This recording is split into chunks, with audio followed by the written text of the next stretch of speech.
Major general Qasem Soleimani, Middle East का सबसे खतरनाक सेनापति। मिडिल ईस्ट, जहां जमीन की प्यास पानी से नहीं, बारूद और खून से बुझती है, जहां जंग कभी खत्म नहीं होती, लेकिन इस पूरे इलाके के शोर के बीच एक ऐसा नाम था जिससे दुश्मन की रूह कांपती थी और अपने गर्व से भर जाते थे। नाम major general Qasem Soleimani. Iran की सबसे गुप्त और ताकतवर फोर्स, कुड्स फोर्स का वो चीफ जो दुश्मन के लिए किसी बुरे सपने जैसा था। किसी के लिए वो एक मसीहा था तो किसी के लिए आतंक का सबसे बड़ा चेहरा। आज की कहानी इसी शैडो कमांडर की है, एक साधारण किसान के बेटे से लेकर दुनिया के सबसे ताकतवर जनरल बनने तक का सफर। साल 1957। ईरान के एक छोटे से गांव में एक बच्चे का जन्म होता है। परिवार इतना गरीब कि 2 वक्त की रोटी भी एक बड़ा संघर्ष थी। नन्हे कासिम को बचपन में ही पढ़ाई छोड़ मजदूरी की राह पकड़नी पड़ी। स्कूल की किताबों से ज्यादा उसे जिंदगी के थपेड़ों ने सिखाया। लेकिन यही वो दौर था जिसने एक मामूली लड़के के भीतर फौलादी इरादे पैदा किए। उसे तब अंदाजा भी नहीं था कि एक दिन उसके हाथ पूरे ईरान की किस्मत लिखेंगे। 1979 का साल ईरान के लिए किसी जल्जले से कम नहीं था। ईरानी इस्लामिक रिवॉल्यूशन ने देश की पूरी दिशा बदल दी। इसी लहर के बीच Qasem Soleimani Islamic Revolutionary Guard Corps यानी IRGC का हिस्सा बने।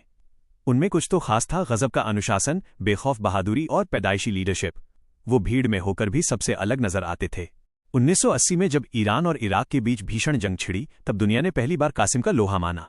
जहां बड़े बड़े अफसर महफूज ठिकानों से हुक्म देते थे, कासिम अपने जवानों के साथ फ्रंटलाइन पर गोलियों के बीच खड़े रहते थे। अपने सैनिकों के साथ खाना, उनके साथ जमीन पर सोना और मौत की आंखों में आंखें डालकर लड़ना, यहीं से वो सिपाहियों का जनरल बन गए। साल 1998 में कासिम को कुड्स फोर्स का कमांडर बनाया गया।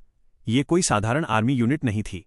इसका काम था सरहदों के बाहर सीक्रेट ऑपरेशन करना, विदेशी जंगों में दखल देना और दुश्मन के दिल में खौफ पैदा करना। अब सुलेमानी का खेल सिर्फ ईरान तक सीमित नहीं रहा, पूरा मिडिल ईस्ट उनका शतरंज का बोर्ड बन चुका था। इराक हो, सीरिया हो, लेबनान या फिर यमन, हर नक्शे पर सुलेमानी की मौजूदगी महसूस की जा सकती थी।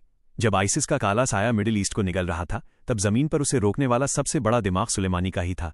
लेकिन साथ ही वो अमेरिका की हर चाल को नाकाम कर रहे थे। पेंटागन के गलियारों में उन्हें शैडो कमांडर कहा जाने लगा, एक ऐसा शख्स जो दिखता कहीं नहीं था लेकिन असर हर जगह डालता था। ईरान में लोग उन्हें नेशनल हीरो मानते थे, लेकिन अमेरिका और उसके सहयोगियों के लिए वो सबसे बड़े दुश्मन थे। एक इंसान, लेकिन 2 बिल्कुल अलग पहचान।